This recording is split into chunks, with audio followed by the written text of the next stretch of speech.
It doesn't matter if you're bigger, if you have more guns, if you have more friends, if you have more power. It doesn't matter if you have a badge or a costume or a title or if you're a Republican or you're a Democrat, because when you're dead, you're dead. That's it. It doesn't matter if the person was punished. It doesn't matter if your family was satisfied and got a $73 million lawsuit. You are dead. They are still dead. Nobody is bringing them back. And you want to stop them from being dead, then keep them the hell out of everybody else's business. Stay the hell out of everybody else's business. Keep your hands off of other people. Keep your hands off of their property. And that includes keeping your hands off of their ideals and their values.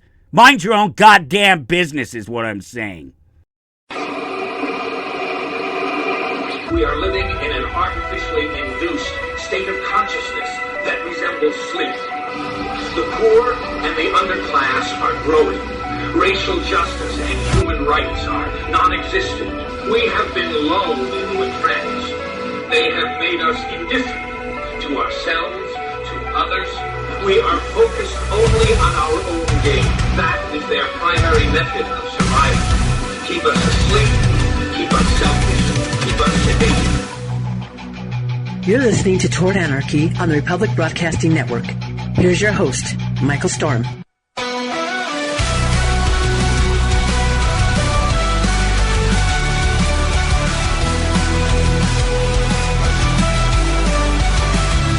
And here we go, Toward Anarchy. Thank you so much for listening in. I'm Michael Storm. It's Saturday night. It's prime time. We're worldwide on the Republic Broadcasting Network. You can find me on Facebook and X and Instagram and just about everywhere else on the internet at Toward Anarchy. And wherever you find me, please take just a quick moment, a second to smack, click, kiss, love, whatever it is you have to do to that like button to show me that you're out there. And you know, I know that you're out there. I know that you're listening. I see the reports, and they're good. They're awesome. They're better in some places than they are in others. I've talked about it before. You know, for all I say about YouTube and all the hassles that I've had on YouTube and the fact that I get 10, 20, 30 times literally more attraction in other places than I do on YouTube. The fact is that the people who do follow on YouTube and listen on YouTube are really loyal and really great, and I love chatting with them and having some conversations with them sometimes.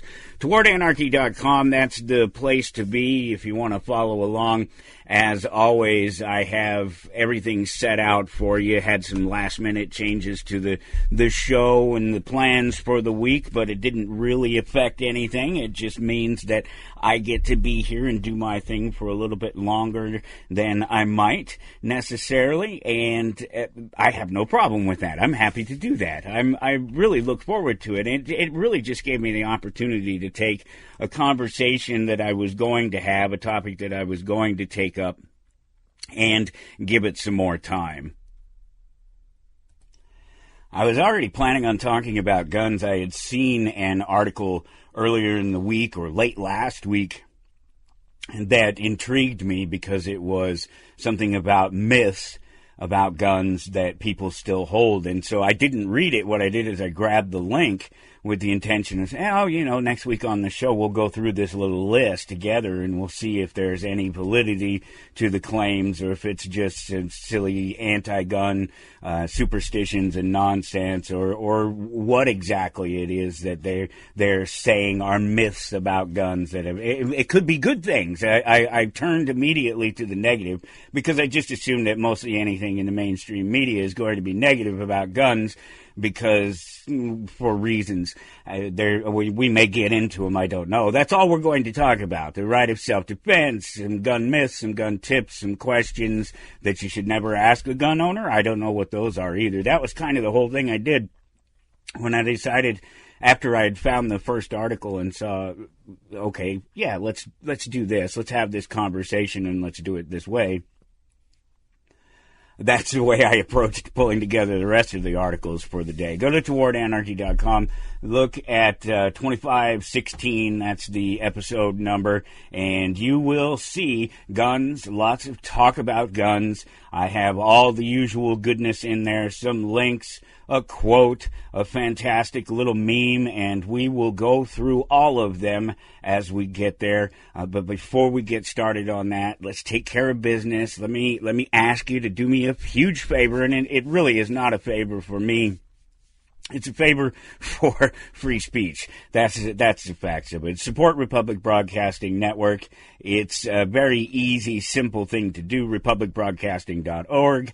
Click the donate button over there on the left-hand side. A couple of clicks away from that, and you're giving a donation. You can do a one-time. You can do a monthly, any amount you choose. It's all up to you, and you've been doing it for years. You've been supporting the network. You make it possible for guys like me. I'm just a small part of the network. I do my 2 hours here each weekend, and I love it. It's fantastic. I love the prime time, the atmosphere, the fun that I bring to it, and it's hilarious that right now the show is trending number 6 on Amazon. Is it Amazon? No, it's on Apple. On the Apple Podcasts.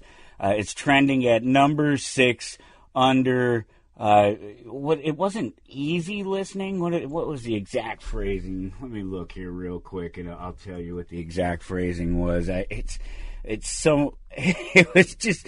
It's kind of fun. It's not out of the realm of possibility, but it just struck me as funny to notice that it was actually a thing to be in a category that's more like almost easy listening music. It was peaceful listening in particular, but I'll take that. I think that's fantastic. I truly think that's a great thing because it is peaceful. What I'm talking about is peaceful. I'm talking about everybody getting along real easily most of the time. The things that I'm talking about, the conversations that I'm having are not complicated. They've been overcomplicated by society, by the lazy, the inept, the rich.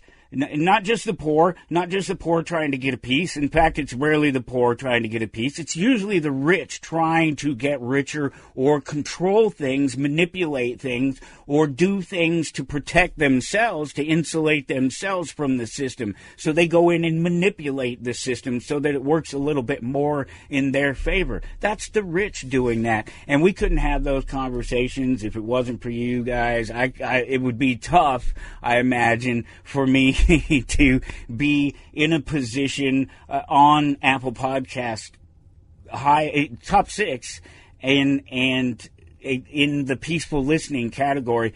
For one, if it wasn't for the network, because if it wasn't for doing a relatively family-friendly show across the board in terms of the language and descriptive, anything that we might describe as we're talking about anything, keeping it sort of G-rated, PG-13 at best, at worst.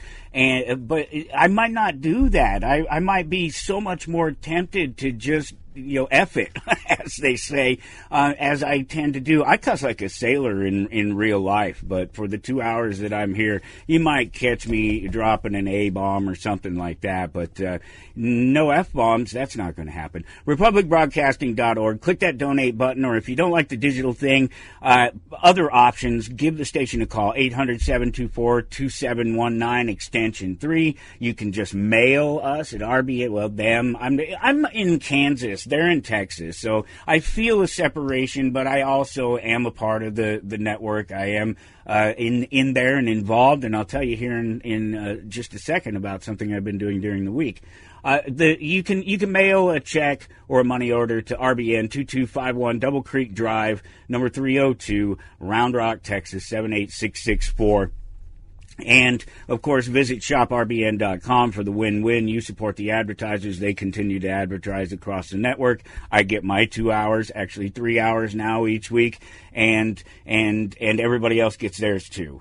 All the other voices, everybody gets their say. It's not just me. When you hear my voice and you're hearing me asking you to support the network, you're not just supporting me. You may not even be doing it for me. You may be doing it, like I said, just for free speech, just for the idea of being able to have the conversation. And that third hour I'm talking about, that's Thursdays at 1 p.m. Central Standard Time. I am hosting Dr. Dean Lloyd's show, Your Health and Mind. I'm just the he's answering the questions. It's a live call-in show for 1 hour in the afternoons. It's just an initial test run, and it's been going really well. We've been taking some great calls, having some great conversations about different aspects of health and just trying to set yourself up for a better, healthy future by doing some simple things and asking some simple questions and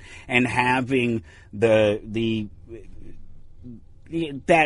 support there, that somebody in there. No, you might be surprised. You listen to Dr. Dean Lloyd as long as I have, talked with him as long as I have, you know that he knows what he's talking about. But somebody else who hasn't heard him necessarily, and somebody who's weary of, and I'm one of these people who's weary of all these alternate health gurus, this, that, and the other thing, because so much of of the health question is lifestyle and particular choices that need to be dealt with more so than necessarily silver bullet cures for your ails. You need to change your lifestyle and the way you behave, and this will help change your health. It's a mental attitude, it's a physical attitude, it's all one. It all goes hand in hand. And Dr. Dean Lloyd, man, he's just great about it. So I'm really enjoying being able to do that. That's 1 p.m. Central Standard Time live.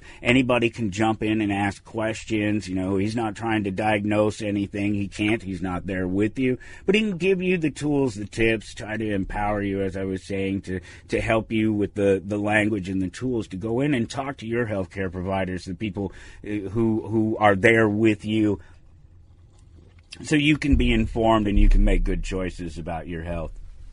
TowardAnarchy.com to follow along. And you will see, as I mentioned, there's lots of talk about guns in our future. But there's also some other fun stuff up there as well. We'll jump into a review here in just a second, because a fantastic thing happened this week in the world of comic books, in the world of publishing. And it's been long overdue, and I'm excited to be able to talk about it. The state thrives on war. Unless checked, it will wage as many wars as it can, even inventing threats where none exist in order to justify more wars. Murray Rothbard said that, and I just thought it was a factual statement. If you don't like Murray Rothbard, that sounds like a you problem. I don't really know who the guy is. I know he's an economist. I know he's written some books, and I know he says great things like that. And all I did was share the thing with you that he said about that. And if you want to argue about that, I'll argue with you about that. Any other point about the man or anything he's ever said, I can't argue with you about. And I won't argue with you about. I don't do a lot of arguing anyway. It's not worth it. I put my 2 cents out there, and you take it or leave it. And, based on the fact that I get about 1 cent back in change, about half are leaving it. That's just perfectly fine. Without government, who would provide the blank? Well, let's put it to the test. Is it the roads? Okay, sure. Well, who will provide the roads if there's no government? Well, is that important? Sure, roads are important, right? Would you be willing to pay for them even if you weren't forced to? Well, yeah, generally speaking, I think, yeah, if I'm not being forced to pay for it and there are good roads and there are ways to pay for them, yeah, I think I'm for that. That sounds good. All right, then people would pay for it voluntarily, and the idea is you don't need government to force you to do it. But let's take the other path. So let's see. Without government, would you provide? Who would provide the roads? They're important. We decided that. Okay, but you wouldn't. Let's say you wouldn't be willing to pay for it. So the answer to the question is, would you be willing to pay for it if you weren't forced to, is no. Then is it really that important to you? We kind of circle back around here and ask the question again, is it really that important to you? If you're not willing to pick up the tab yourself, you want somebody else to pick up the tab for you, you want to find some way that it appears that you're not already picking up the tab, because you are, but you're being forced to. It's for everything. It's a great big pool, and whoever dips their hand in pulls out as much of it as they can and runs away with it for their whatever and their roads. What's left is maybe for your roads, whereas theoretically, under a system where roads are generally speaking private or otherwise openly funded by the community, it would be a voluntary thing, or it would be a simple use tax, and that would have to be in itself voluntary. That tax would have to be voluntary through the people who are participating in collecting that tax. That's one of the big problems with taxation in the sense of when you go to the store to buy something, is what's happening is the person behind the counter, the owner of the store, is being forced to act on the behalf of the state to steal money from you. That's what the taxation is. They're being forced to do it, and that's why I phrased it the way I did. So is it really that important to you? Well, what about if it's just not important? Okay, let's say it's not important. Then obviously the government shouldn't be wasting our tax dollars on it too. So there's your little circular trap right there. It's a meme up there at towardanarchy.com. Show number is 2516. And I want to tell you about this amazing thing that happened in publishing this week.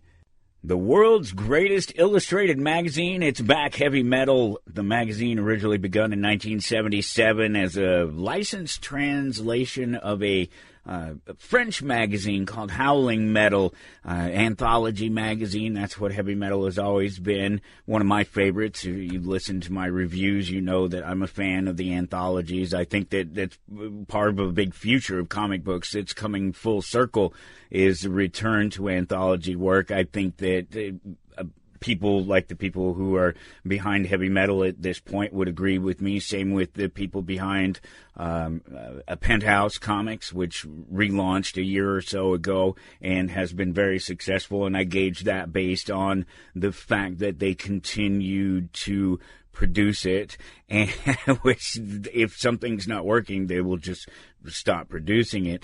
And not only that, but they continued to offer multiple covers. One of the ways that you can tell that interest has waned in a title these days is how many covers it gets, how many extra covers it gets. And so, obviously, the anthology thing is working for people, and it's been working for people for, since before the golden age of comic books, for sure. I was introduced to Heavy Metal by the movie in 1981, so that puts me at a raw 8 years old when I saw the movie in theaters. I distinctly remember it. There must have been a disconnect between what was being advertised on TV. I assume that's very much the case, because it would have to be a relatively clean presentation of it. Not to say that it was particularly dirty, but it was certainly not a movie that was meant for children.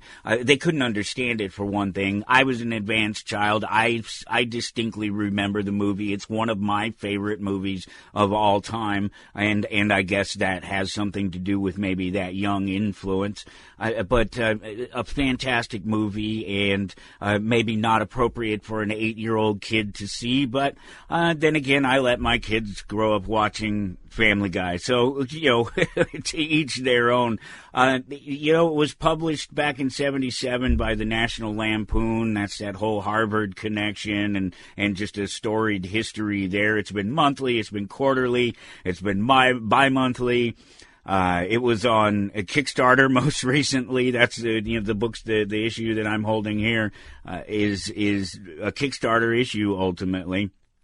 It was owned by Kevin Eastman, the Ninja Turtles guy. He bought it for $500,000 in 1992, sold it off in 2014, stuck around, I guess, for a couple more years to publish it. And then it kind of fell apart at that point, and it eventually ended, but it was already over by then in 2023. And now it's under new management, new ownership with a new direction. You don't even call it a redirection, I guess. It's a whole new package deal, I guess, is what they're trying to suggest, that they're moving forward, and that's something that I was unimpressed with in Mad Magazine, which is still in print, but there's nothing new. It's very much just rehashes of stuff that they did many, many years ago. But where this is with Heavy Metal, the idea is to move forward. It's not about dwelling on the past, even though some of the fantastic characters like Tarna will still be around. There'll be revisions, reboots rebirths and reintroductions, new introductions of other stories and worlds and things that existed in the entire universe, heavy metal universe there. And that's exactly what's happened so far in the first issue here. In fact, they put... There's Eterna, there's references to Eterna all throughout it, including a couple of different covers. So that's going to happen. But there's actually the bomber scene in the movie. They're in a B-17 bomber, and the Lochnar comes out of space and influences everything around and brings the dead back to life. And there's one person in particular who's still alive, and they're chasing after him, and they sort of pick up this story and continue on with it. And it's kind of neat what they did with it. I picked the book up yesterday. It's in stores today. I read it all last night. I was so excited to read through it, and it's fantastic. It's a lot of fun. It's the editor-in-chief now is Frank Forte, and he calls it an unholy mix of legacy, lunacy, and visionary brilliance. So that's quite the tag, right? And it starts off, I really like the way it started off. They run this dossier on how tech of today was envisioned throughout art and movies and television and in Heavy Metal Magazine, and how they're realized today, all sorts of different things. There's some of them that you hear about all the time, like the Star Trek flip phone thing. You hear about that all the time, the ability to communicate, and so that's one. But there are others in there that you might not think about necessarily. HAL from the HAL 9000 from the Clark movie, and the whole idea of AI and computers running thing, bionics and 3D printing and cyberspace itself, the Matrix, and what other terms that have been used to describe digital life that we know today, like the metaverse, coined by Neil Stephenson back in the 90s, and just some references like that. And then they dive right in. They start taking looks at alien disclosure. They have 8 different looks at alien disclosure stories and art, and there's so much more in there. The book is huge. It's thick. It's a $15 book, but it's by far worth the $15 compared to what I've seen out there as of late. And given that things are going to be changing in terms of cost for comic books across the board, potentially with the tariffs and things that are happening, I know our cost on bags has already gone up about 50%. So far, we haven't been hit on cardboard, but the bags part of it has gone up, and there's always the potential with so many things being printed in Canada, so many of the comic books being printed in Canada, that we will have some issues at some point if the trade war continues. So Heavy Metal Magazine, fantastic. I've been looking forward to it because they've been talking about relaunching it for a long time.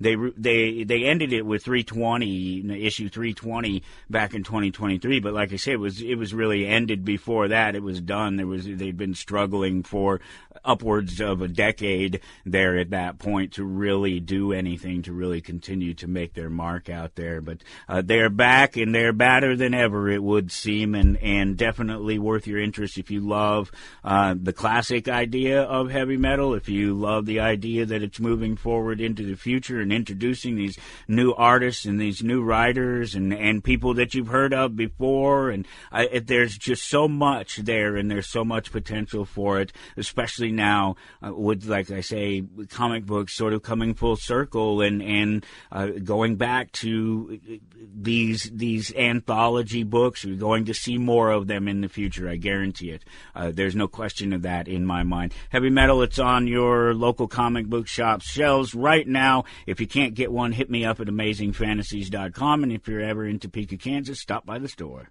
It really is a must-see. You have to stop in the store sometime. If you're ever passing through Topeka, if you're headed down I-70, take a slight little detour, drive into town, stop in and see the store because it's just great. Say hi, let me know. It's happened before.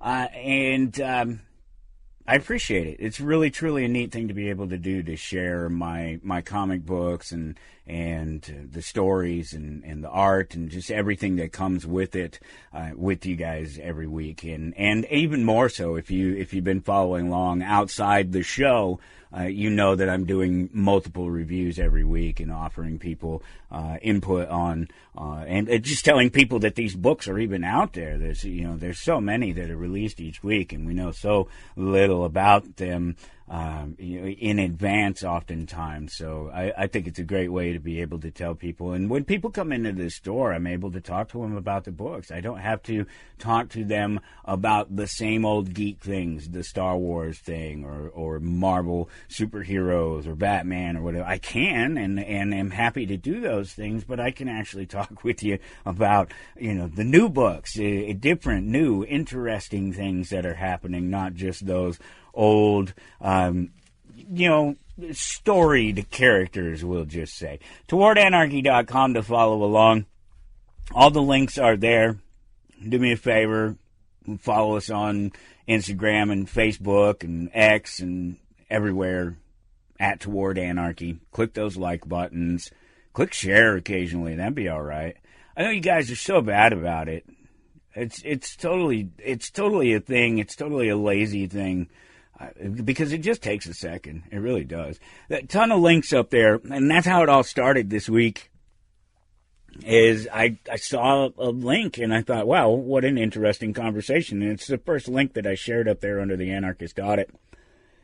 This article is, as I said, it's what brought me to this conversation about guns, and I thought it'd be real cool if we took a look at it together so I didn't read any of these 16 myths about guns people still believe, and so we could enjoy that sort of raw reaction together. That's my thing now, right? Reactions, right?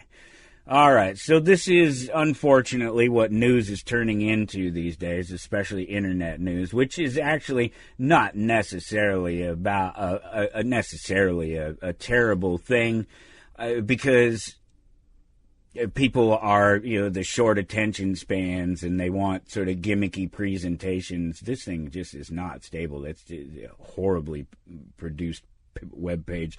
But at any rate, what I'm saying is that this is with the short attention spans and the way people pay attention to things. I think this is the way you can expect a lot more news to be delivered in the future. And it's just a sort of list thing of 16 reasons why, 16 things you shouldn't, 16 things you should, this, that, yeah. It's become more and more prevalent. It's kind of obnoxious, but it's also it's just another way. If people get real information from it, then perfectly fine. That's why I'm happy to share it. All right, so let's see. 16 gun myths that people still believe but aren't true. And let's see, where is this from? Obviously, I'm catching it on MSN, but it's from Globe Grazers. I don't know what that is. Let's see if we can see what that is. GlobeGrazers.com. The love for all living creatures is the most noble attribute of man. A quote from Charles Darwin. So, it's a news site.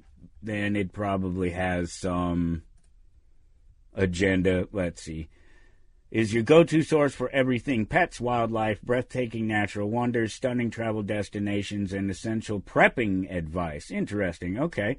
Whether you're passionate about animals, seeking your next adventure, or prepping for life's unexpected challenges, we've got you covered. Well, I'm glad that we did that, because I'm going to grab this little link here and come back to these guys at some point. I like the sound of that, right? You're grabbing it too. You want to know what it is because you're listening and you can't actually see it. It is Globe Grazers, GRAZERS.com. Globe, as in round, the thing we live on, well, relatively round Earth that we live on. Yeah, that's it.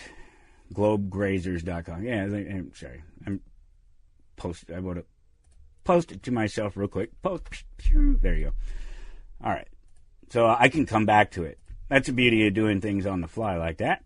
Okay. So now we're talking about guns, we're talking about prepping, so at least that one fits. I'm going to show you one later that I noticed where it's from and where it's, what section of the news it's in, and you tell me if you understand it, because I didn't. 16 gun myths that people still believe but aren't true. Pretty much everyone knows that guns are a hot topic in the U.S., so it's no surprise there's a lot of misinformation.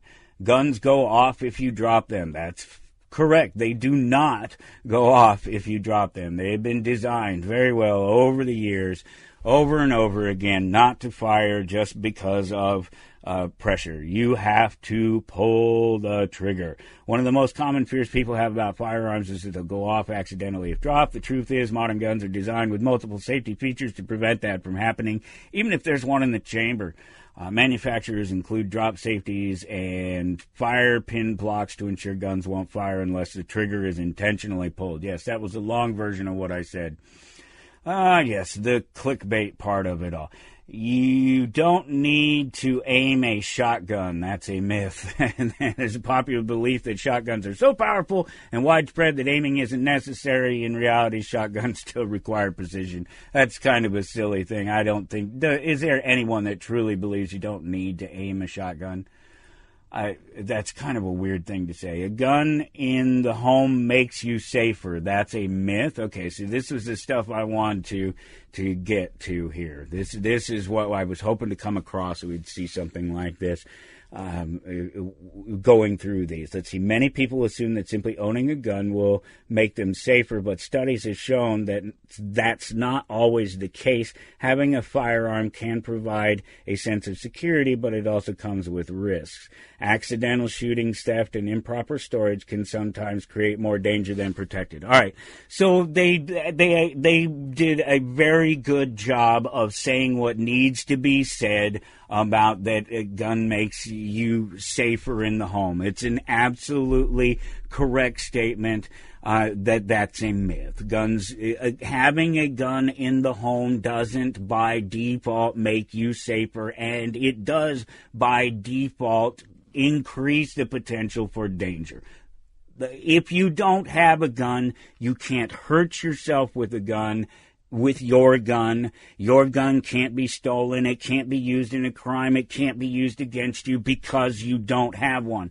So that's the same argument as saying that a person is a better person that is not violent, except when the person is not capable of violence, then they're not a better person for not being violent. A better person for not being violent is a person who is capable of violence and chooses not to be violent. So yes, if you have a gun, the potential for danger rises. If you don't have a gun, the potential for danger from a gun that you own doesn't rise.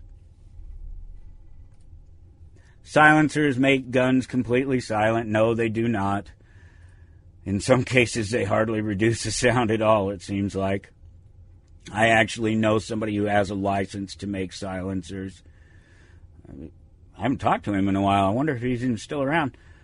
Not because of silencers. More guns means less crime.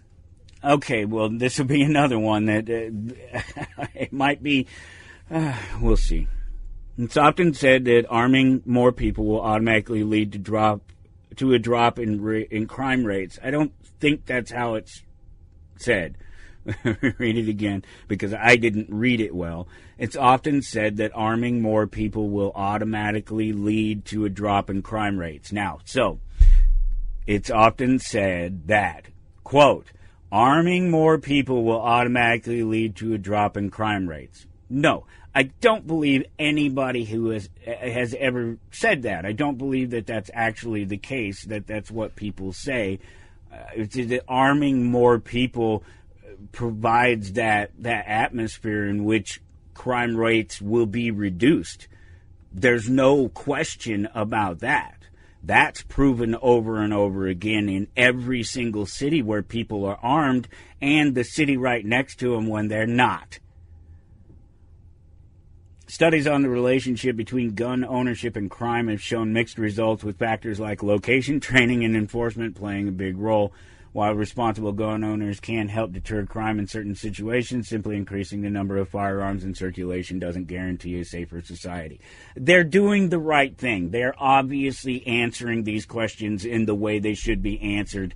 I'm actually pretty impressed with the way they're handling this, because I fully expected, MSN, mainstream media, I get all this stuff through MSN.com, but that's just because it's an aggregate place where I have all of this data sent to me. It's from all over the place. It's obvious clearly that it's not just leftist tripe that is presented through MSN.com. And the only thing that I'm looking at when this is presented and it's reasonable, it's making the right statements about these questions that are amiss. I'm impressed. All guns are registered. No, I don't think anybody believes that. I'm not even going there. Gun-free zones attract criminals. No, gun-free zones don't attract criminals. Gun-free zones don't prevent criminals. Criminals know that in a gun-free zone, the opportunity for somebody to stop them is seriously reduced. You attack. Nobody attacks the police, even when they're mad at society, when they're mad at the government. They don't go after the police station. They go after the business office somewhere where people are likely to not have a gun. Hell, it says so right on the door in most of these public offices, the DA's office or something like that, something that isn't an obvious police station that's just loaded with police. These places, they have signs. Almost all of them have signs right on them that tell you that you can't carry a gun in there. And so they even, it's not only that about the gun-free zones attracting people, it's that they're stated, it's open, it's obvious. This is where nobody is supposed to be carrying a gun. I'm the only criminal scumbag here at the time. That means I can take advantage of everybody else who's not carrying a gun.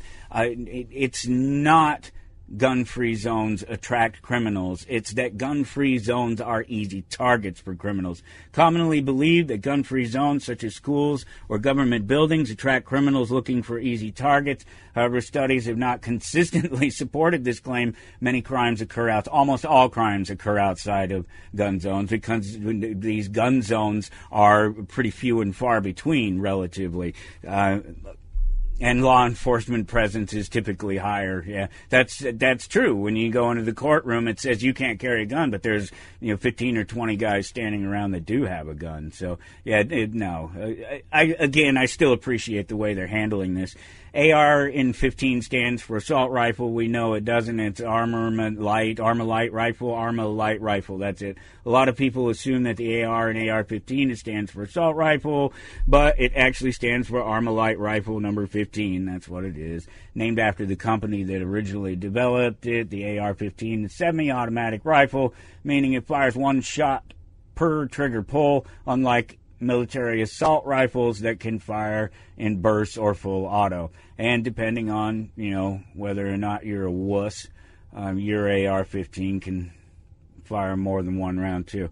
Let's see. You can tell a criminal by the type of gun they have. Yeah, that's dumb. That's definitely a myth. Law-abiding citizens own everything from handguns to semi-automatic rifles for self-defense, hunting, and sport shooting. The idea that only criminals carry specific types of guns is a stereotype that doesn't hold up to reality. I like these guys. I'm glad that I brought this to you. I'm glad that I found the link, and I'm glad that I kept the link for the prep site. Police will always arrive on time. 9 to 13 minutes with 20 minutes on the high side. Let's see, calling 911 is the best response to an emergency, but they're saying that. They're making that statement. But relying solely on law enforcement to protect you isn't always realistic. Police officers do their best, but response times can vary depending on location and circumstances. A lot of gun owners believe that having a firearm provides a level of protection in the critical moments before help arrives. Of course it does. That said, having a gun also means taking responsibility for knowing how and used to. Yeah, absolutely. I'm a perfect example of it. As much as the state hates me and the fact that they can't seem to disarm me, the fact is I make better decisions than most of the pigs out there on the street who have been shooting people. That's for sure. A 22 caliber gun is too weak for self-defense. Nah, it just depends on where you shoot them. In fact, a 22 caliber bullet is really kind of deadly because of the fact that they tend to be a soft bullet.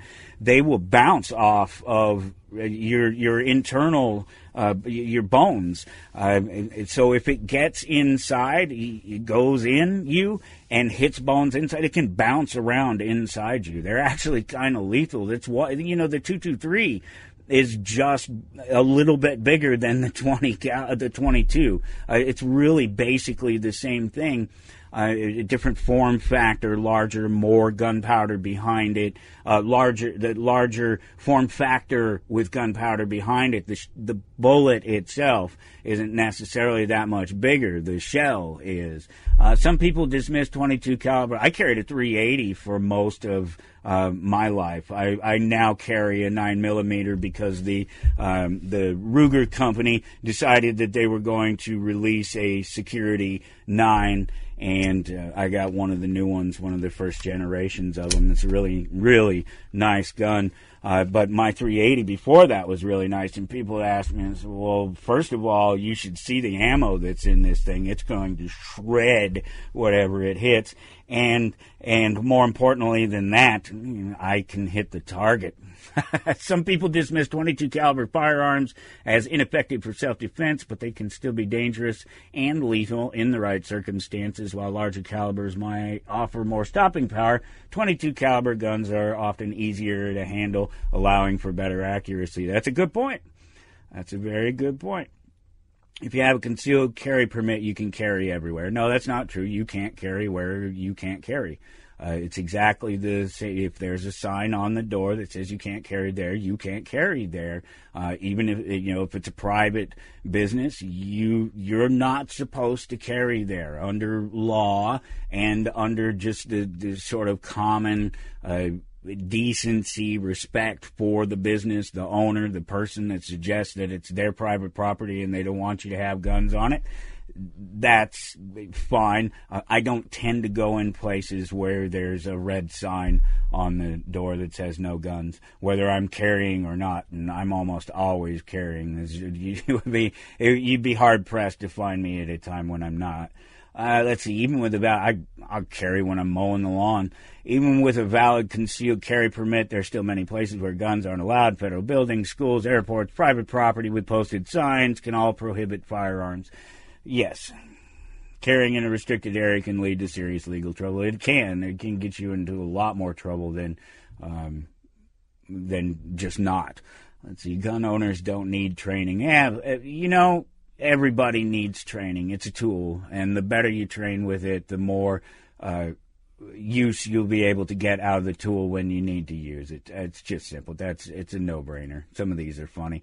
Hollow point bullets are illegal. No, there are certain types of bullets that shred, and even those over time aren't as illegal as they used to be. In some places, they're illegal. I think they're illegal in war, right? Hollow points are illegal in war.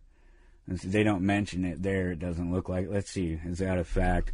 Are hollow point bullets illegal in war? Use of hollow point bullets was not prohibited by law, according to Section 5. But that's DOD. What about? I'm talking about like the World War Manual returns hollow point bullets to prohibit if they are calculated to cause superfluous injury. That's what I was talking about. There's certain types of them that actually are designed to really shred and to spread shrapnel throughout the body. They're actually meant to destroy as opposed to just being better for killing because there are two different things. That's for sure. A lot of people believe that hollow point bullets are illegal, but in most states they're perfectly legal for civilian use. These bullets are actually designed to expand upon impact, which can help stop a threat more effectively. It puts full impact of the bullet on the target And it also reduces almost to nothing the possibility that the bullet is going to go beyond the target. That's kind of the point of them. They are extremely useful. Guns are more dangerous than other weapons. Well, and this is a myth. Remember, I'm doing myths. When I'm reading these, the way they're stated may sound bad, but it's a myth that guns are dangerous, more dangerous than other weapons. While firearms are powerful and can certainly be dangerous in the wrong hands, they aren't the only weapons that pose a threat. Knives, blunt objects, and even vehicles can cause harm if misused. Those things they just listed, they listed on purpose, I guarantee you, because those things are responsible for killing far more people than guns are. Gun safety is important, but the idea that guns are inherently more dangerous than anything else overlooks the bigger picture of responsible ownership and training. Thank you so much. This has just been fantastic. I truly appreciate the way this has been presented. You can buy a gun without a background check. Yeah, that's not a myth. That is a myth. Wait. How do we say it? It is a myth that you can buy a gun without a background check. Yes, you can absolutely buy a gun without a background check. There's no myth about that, but they're not talking about that. They're talking about Nixon, quote, legal purchases of firearms. Common misconception is that anyone can walk into a store and buy a gun without any kind of background check. In reality, federal law requires licensed firearm dealers to conduct background checks on buyers through the NIC, the National Instant Criminal Background, NICS, National Instant Criminal Background Check System. And you notice it's great the way this is written. I truly appreciate it. It's written by somebody who understands language and is not trying to play a game with you at all. In reality, federal law requires licensed firearms. These are all. It doesn't say federal law prohibits anyone from selling guns to anyone. It just says federal law requires licensed firearm dealers to conduct background checks, blah, blah, blah. Yeah, you see the subtlety, you see the difference. I hope you appreciate that you do. That was really fantastic. I'm glad that we did that way, because I fully expected it to be completely anti-gun or just a misrepresentation of facts about guns, because it just so often is when you're talking about things that come across in the mainstream media. And no, it was fantastic. Perfectly fantastic presentation of information, even if some of the questions are, a little bit silly. But that's not, you realize it's silly to people who understand these things. The people that have an understanding of a thing is not silly across the board. Obviously, it's silly to people who don't have the understanding, who don't have a better view of it, who haven't taken the time to read, who don't own a gun, who don't carry, who aren't capable of making an assessment of the understanding and the situation around guns, because they have no experience with guns, learned or otherwise. And so that's, to be able to do that, to be able to find that, that's pretty cool. That's neat to see that there's still, it's funny because I was just talking with Michael Howell about this earlier today. In fact, it was just a little while before the show started. He hit me up and he wanted to share some really good news with me, which will eventually I'll share with you too as well, but not right this minute. But one of the things we were talking about is this idea that obviously you can't trust the media, but he brought it to me, and I'm in that space myself and have been for a while, that it's harder and harder to trust the alternative media as well. I kind of mentioned something about it earlier in the sort of health arena. And because there are so many people talking about these health issues, and there's so many people pushing for extremes. Oh, you have to do this. You have to stop eating this. You have to start eating this. You have to do, and it's all these absolutes when there are so few absolutes. If you're talking to millions of people, if your message is reaching millions of people, and you're talking in terms of absolutes. Millions of people listening to you absolutely don't get what you're saying. You understand? You get that there has to be some semblance of the idea of choice and of better decisions over poor decisions, and giving people the opportunity to understand the difference between things and not just shoving an idea down their throat. And that's, I see a lot of it when it comes to this. And it's all very sort of mainstream and acceptable by the social media sites because ultimately they're just trying to make any money that they can. YouTube, all of them, they're just trying to make any money that they can because they found that trying to monetize this stuff is hard. It's extremely hard. And so they're using any excuse, anything that they can to try to put an advertisement in front of you. And some of these advertisements and some of these people that are offering these solutions, Nixon quotes again, are dangerous. They're not professional. They're not concerned about varying types of bodies and effects on people in their bodies when they're suggesting to them that they must do this. They have to go to the carnivore diet. They have to be vegan, or for all the people saying you must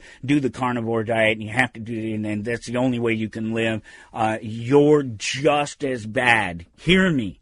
You are just as bad as the people over there saying you have to go to an all-plant diet. This isn't a be-all, end-all type of situation. It's not one way or the other. It's not black and white, and it's definitely not black and white for millions of different people. Do you get what I'm saying in this? But it's just funny that Michael and I we were talking about that earlier because everybody has an agenda, and it's the people. It's not the people like myself who have made statements, who continue to make statements about the way they see reality, versus somebody trying to sell you something. I'm not trying to sell you something. I'm not trying to sell you on the idea of anarchy. I don't have to sell you on that idea. It sells itself. The only thing that I'm doing is having conversations about reality and occasionally saying something about these things in terms of anarchy. I'm not trying to sell you on the idea. In fact, most of you aren't capable of it. You're not ready for it, and you don't deserve it, just to put it quite frankly.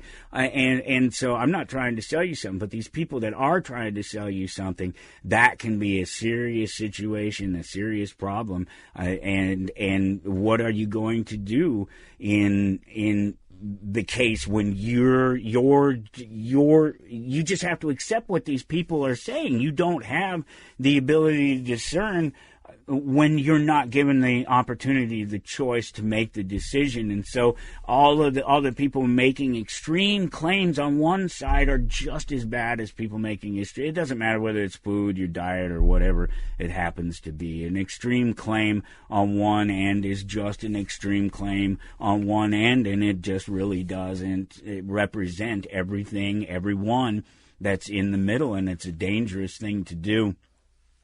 So here's something that many people never consider, is how often you should change your carry ammo. And this is an article that, if you like, you can jump up there and read through it. This one, who was this one by? The Avid Outdoorsman. So this is probably going to be pretty straightforward. No, not necessarily a politically motivated conversation. That's what I was hoping for, one way or the other, with the last article, with the first article there. Is it going to be this one-sided conversation that's completely dismissive of the questions, the arguments, the absence of information coming from the other side? It just worked out. It worked out really well. I'm not going to read through this one for you because we have just a couple of minutes until we hit the top of the hour, and I'm going to jump back in and we'll go through the rest of the articles that are up there. But this is simple. This is a simple one. You need to watch your ammo, and you need to know about the conditions under which you live in terms of your storage. And I live here in Topeka, Kansas. Topeka, Kansas can be very, very wet, and it can also be very, very dry. So I have to be concerned about the possibility of rust, and I have to make sure. This kind of neat, actually. Maybe this fits right in here. I almost forgotten that I had this little thing here. It was a post on social media that was a collection of advice from different gun instructors, concealed carry instructors, things like that. I don't know who collected it or where they got it from necessarily, but it seemed like a decent list. I read a couple of them and said, all right, we'll just grab this and we'll throw it in there and talk about it as we're talking about the other things, because it's all about guns, lots of guns. Let's see. So one of the quotes that was in there, and this relates directly to the ammo and how often you should change it. Guns have only two enemies, rust and politicians. Fantastic statement, right? Don't know who said it, but it's true. Rust, you have to keep them clean. Dirt goes along with that, but obviously if you're not out on the range, out on the ranch, it's not going to be as big a deal. But you have to, especially if you carry hollow points like I do, and if you carry a particular type of hollow point with that the inside of it isn't solid. The type of hollow point that I have it's not solid. It is meant for spreading and producing the most impact. And so dirt absolutely can get down in there. And it's all about the type of holster that you carry your firearm in. And so you need to pull your ammo out on a regular basis, empty it all out from the magazine, pop them all out there, and if you touch them with your fingers, wipe them off before you put them back in there, keep the prints off of them. Watch the color of them. They can tell you the color of them. Any discoloration of them should be obvious, should be clear that there's a problem. But otherwise, you can't really tell what's going on the inside of them. So no matter what, you're going to want to regularly replace your carry ammo just so that you know it's going to work, so that if you have to use it, you know that it's going to fire when you need it to. You're not going to have a ammunition related error at the most critical point and time, and that's how things play out, right? And it's when you need them most that they're not there. That's why you have the firearm. That's why you take care of the firearm. If you take care of your firearm, it will take care of you. That I don't think that quote is on this list. I'll have to scroll through the whole list, but I'm pretty sure that's still one of those amazing, great pieces of advice. You take care of your gun, it will take care of you. And I didn't make that one up. That's for sure. We have just a few more seconds here before we're going to have to jump into the top of the hour, but we'll be right back. And just fantastic, some more articles on guns. It's all about the guns. It's all about the guns. No, there's actually a couple of things on the economy that I want to hit you up about too, and they're things that I've talked about a little bit before. And I have also another one of these links. It's literally almost the same thing that I started off with, but this one, it's 16 questions you should never ask a gun owner. Again, I didn't read it so we could go through it together, because which one is this going to be? Is this going to be the reasoned argument, the reasoned conversation, or is this going to be I'm not sure. I don't know what to expect. I don't know what that means. 16 questions you should never ask a gun owner. Well, I would never just ask a random person anything about guns anyway, and if I were in a conversation with a gun owner about guns, I wouldn't be afraid to ask them any question, I don't think, but I guess we'll find out. We'll see what they say. That and much, much more when we get right back here on Toward Anarchy. Stick around. Although that is a term I do not myself wish to apply to them, I am a liberal, I believe in freedom. Liberalism means of and belonging to freedom, pertaining to freedom. Those people who now call themselves liberals have misappropriated the term because for them it simply means that they are liberal with other people's money. You're listening to Toward Anarchy. I don't have to tell you things are bad. Everybody knows things are bad. It's a depression. Everybody's out of work or scared of losing their job. The dollar buys a nickel's worth. Banks are going bust. Shopkeepers keep a gun under the counter. Punks are running wild in the street, and there's nobody anywhere who seems to know what to do, and there's no end to it. We know things are bad, worse than bad. They're crazy. The air is unfit to breathe, and our food is unfit to eat. I don't want you to protest. I don't want you to riot. I don't want you to write to your congressman because I wouldn't know what to tell you to write. I don't know what to do about the depression and the inflation and the Russians and the crying in the street. All I know is that first, you've got to get mad. You've got to say, I'm a human being. My life has value.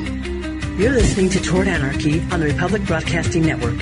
Here's your host, Michael Storm.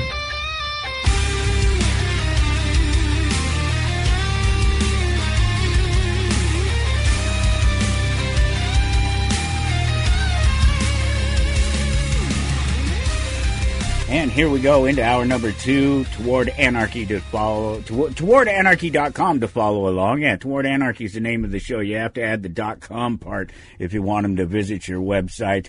Towardanarchy.com to follow along. You can find me on Facebook and X and Instagram, all at Toward Anarchy, wherever you find me. Give that like. Let me know that you're there. Let me know that you appreciate the things I'm talking about. So I'm talking about guns today. If you go to towardanarchy.com, episode 2516, I have all these wonderful links that I came up with, and I've shared a few of them with you here in the last hour, and we'll do the rest of them. A couple of things on the economy and technology as well that we'll jump into too. But I was talking about this one list that I don't know where it came from. It's just some words of advice from various conceal and carry instructors, weapons experts, things like that, that's been collected by somebody somewhere. Unfortunately, I don't have any context for that. All I have is the statements themselves, the quotes themselves, and they're pretty great. Let's see, I gave you the first one already. Guns only have two enemies, rust and politicians. And so you can already kind of tell where this one's headed. It's always better to be judged by 12 than carried by 6. Okay, yeah. Cops carry guns to protect themselves, not you. Never let someone or something that threatens you get inside arm's length. We've talked about this before. You cannot be armed and let somebody assault you. You just cannot do it. Never say, I've got a gun, if you need to use deadly force. The first sound they should hear should be the safety clicking off. I prefer the sound of a round being chambered. That they're saying a shotgun here, but I definitely prefer the sound of a round being chambered. The safety clicking off, that's this. The chamber round, oh yeah, big difference. One is real clear, the other one's a little bit more subtle. I gotta be able to make your point, right? I gotta be able to eject the round so that I can put my pistol back where it belongs. Never say I've got to, let's see, the average response time of 911. Now, we've had this one come up already twice today, somebody talking about the average response time of 911. This says 23 minutes, and the response time of a 357 is 1,400 feet per second. Well, we might have to do the math on those and double check, because the average response time is 9 to 13 minutes with 20 minutes at the outside. So, but at any rate, you get the point. The most important rule in a gunfight is always win, cheat if necessary. Make your attacker advance through a wall of bullets. He may kill you, but he'll have to beat you to death with the empty gun if that's what he's going after. Let's see. If you're in a gunfight, if you're not shooting, you should be loading. If you're not loading, you should be moving. If you're not moving, you're dead. All right. In a life and death situation, do something. It may be wrong, but do something. Absolutely. Don't freeze. Respond, because they talk about that all the time, the psychology of that, right? Fight or flight, right? That's what they say, but there's actually a third, and it's freeze. It's fight, flight, or freeze. And so you stand, you make your ground, your barrier known, and you defend it, you run away, or you just stand there and you get taken down. If you carry a gun, people call you paranoid. Nonsense. If you have a gun, what do you have to be paranoid about? We call it being prepared. I like that. You can say stop or alto or any other word, but a large bore muzzle pointed at someone's head is pretty much a universal language. Yeah, I suppose. It doesn't fail to get the message across, and if it does, well, if you're already pointing it at them, you better be prepared to shoot them. You cannot save the planet, but you may be able to save yourself and your family. That's pretty cool. That was a neat little list. And just something random. It just popped up, as things always do. And that wasn't even one of these algorithm things where the algorithm might know what I've been looking for, the stories that I've been collecting over the last week, because this was just a random post by somebody on social media that I follow all the time anyway. So it wasn't like the machines, they're watching us like they always are. So back at towardanarchy.com, I have these links that I've shared, as I always do. And when we were last speaking, I left off about that carrying your ammo, and I had to go through and put all mine back in and clean it all off and put it all back in. I do that fairly regularly. I don't know, once every 30 days at the most, probably. Just pop everything out of there, make sure the bore doesn't have any dirt or dust in it, make sure there's nothing funny, no discolorations or anything, no weird shapes in the ammo and the casings or anything, make sure the magazine's still functioning and springing properly and loading things, and I'll rack an entire magazine through it and they just go through it every once in a while from sort of top to bottom and make sure that it's working, give it a bit of oil and a cleaning if it needs it, but usually just sort of dust it off and make sure that it's functioning, make sure that it's loading rounds and kicking them back out. They suggest it's a good opportunity for you to fire off some rounds, is what it is, if you change your carry ammo on a regular basis. But let's see. Okay, so I had mentioned some weird places. Yeah, so that's the one. How often should you change your carry ammo? Is actually, check out this. This is where it's under the avid outdoorsman, right? That's the writer or whatever. But look up here you can't see it from there. I'll have to drag it down. Hang on, I'll bring it to you. That's what I'll do. I'll do this. There we go. So look at the link here. It's msn.com/English US lifestyle weddings. How often you should rotate your carry ammo. I don't know what that says about the person who wrote the article, but it might say something about marriage and weddings. Just the places you'll find some of these things are just amazing. So there's another article there. Of course, there's a bunch of articles there. And this one in particular interested me for a couple of reasons. One, it's about the Second Amendment and about the right of self-defense and about how the authoritarian scumbags that we call politicians and leaders, well, you call them politicians and leaders, I just call them authoritarians and scumbags, they're always looking for an end around to the Constitution, to the Bill of Rights, to the Second Amendment. And so this claim here was that a new bill dismantles the Second Amendment without banning guns. And so that in and of itself is interesting. Want to know about that, want to hear about that. But also notice that it's not one of these 16 things, blah, blah, blah, except yet it's exactly 16 pages. It's one of these scrolling articles like that. It's exactly what I was talking about, that they're doing more and more of these, and it wouldn't surprise me to see this be the way of a lot of news delivery systems. I know that there are people working on new applications for phones and computers all the time to capture and deliver news to people based on their standards, not on some algorithm or whatever. Well, those tools already exist out there, and what I see with most of these attempts to do this is that they're just another method of control. They just want you to, so many of these people just want you to experience things the way they see it, the way they've been able to get their information, the sources they've been able to get their information through, and anything outside that becomes problematic. Whereas if you're just open, this is the wild, wild west internet thing, the wild, wild web, right?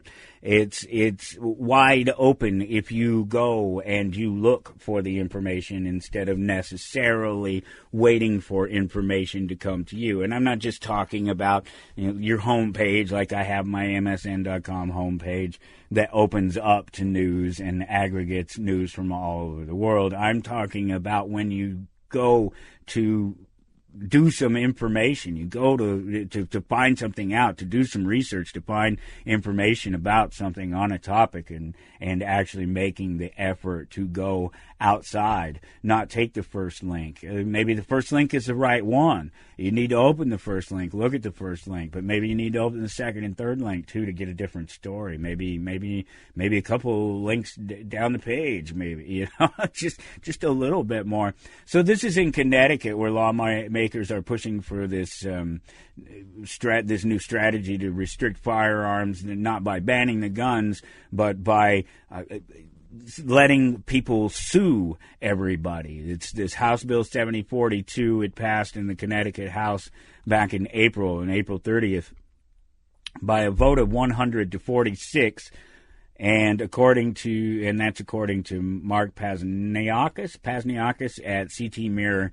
The bill doesn't ban any firearm, but it gives victims of gun violence, the state attorney general, and even city officials the power to sue gun manufacturers, sellers, and marketers. Now, there's obviously something wrong on the surface with this, because you could sue them anyway. So it's not that you can't sue them. It's not that they were protected, because they're not. They never have been. That's never been the case. This is more, this sounds, and I didn't read this, this already sounds to me more like making different excuses to be able to sue people that wouldn't normally fit under the category of a victim with demonstrable damages. We talk about this all the time. There is no crime if there is no victim. I don't care what it is. If you cannot point to a person and say that person was injured, their property was damaged, they are a victim, then there is no victim. The state is not a victim. The system is not a victim. A group of people can't really be a victim. You could have some group of people that have all been victimized, even all at once at the same time, but they are all individuals who were victimized. They were not a group of people who were victimized. And we need to get over this idea that we're not individuals. The thing about rights, the idea that when a cop violates us, they violate our rights. No, they violate us. The rights don't take any hit. The rights are still exactly what they were before and after they were abused in on your body, in your bank account, wherever it is. They rob, cage, and murder you. So over their stupid little political opinions. So whatever it is that they've manufactured ultimately to make you pay, these arguments about whether or not you can sue somebody should fall under the exact same premise as any other conviction or attempt to convict somebody of some kind of crime. There actually has to be some victim.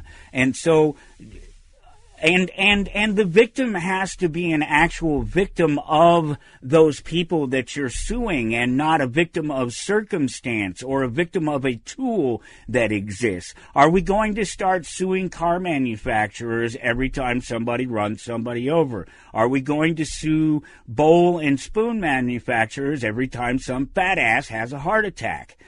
Is this where we live? Is this really where we live? Well, let's find out if that's where they're going. Let's see if they tell us anything more, actually. Let's see what the bill actually does.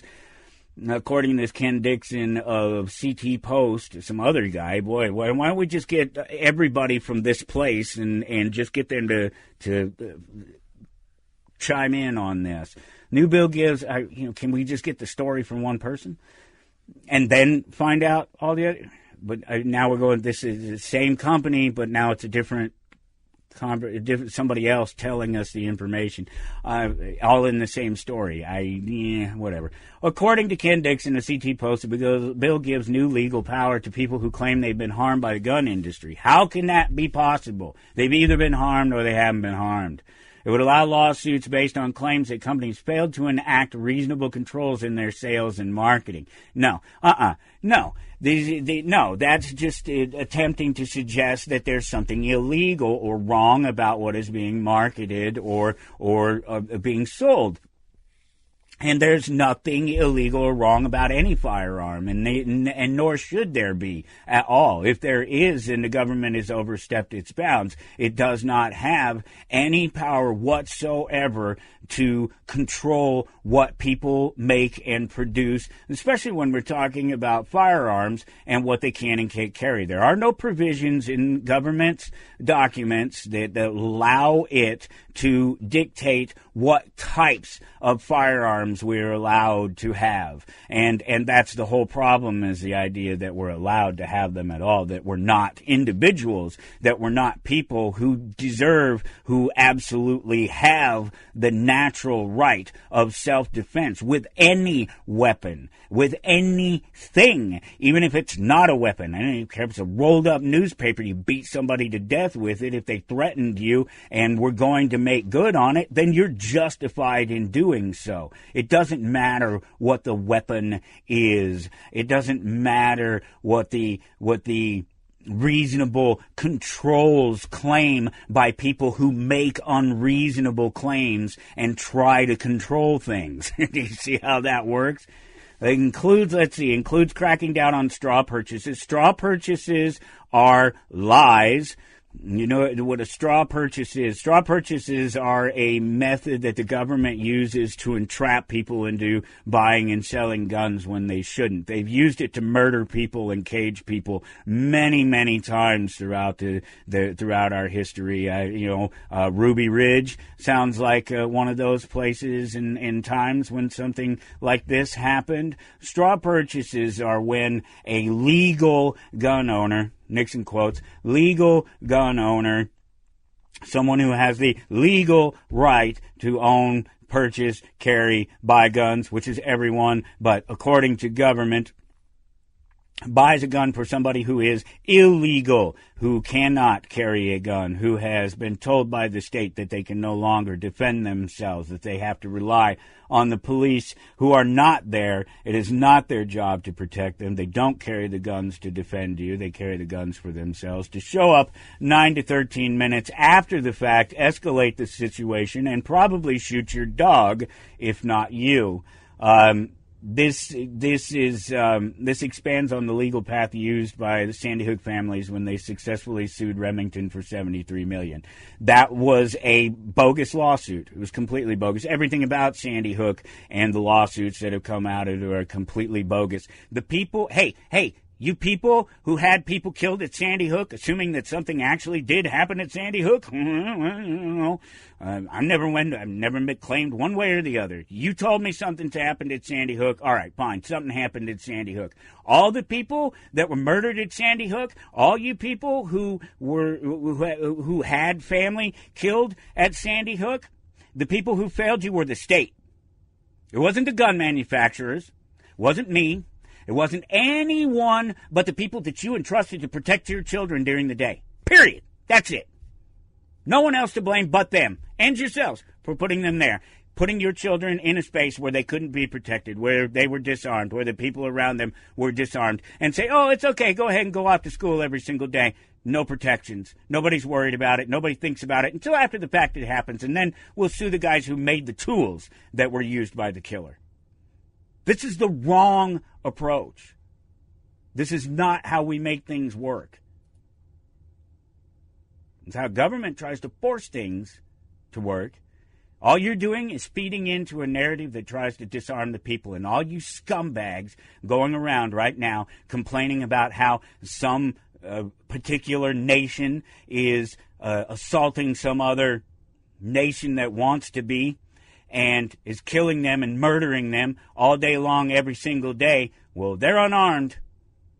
All those people that are getting killed, getting murdered, they're unarmed.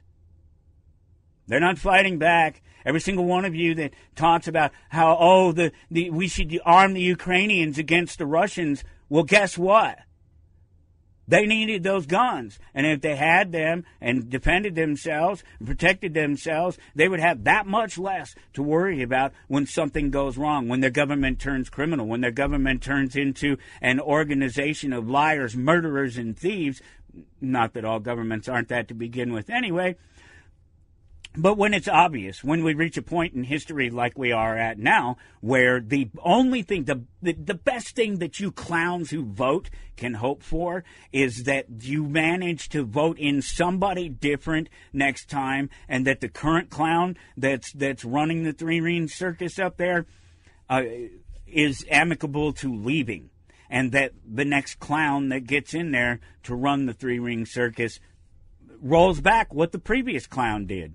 And so we never move forward. I talked about this when you first elected Trump a second time, that you're talking about progress and moving away from the things that are damaging, except that you went backward in time and picked up and instituted, gave permission, gave power to the same guy that passed the bump stocks, the same guy that fast-forwarded the vaccines, the same guy who did every single goddamn thing that the left did, except that he has a Republican in front of his name, and all of a sudden you're blind to the ignorance, stupidity, death, murder, everything that government causes because they're a Republican instead of a Democrat.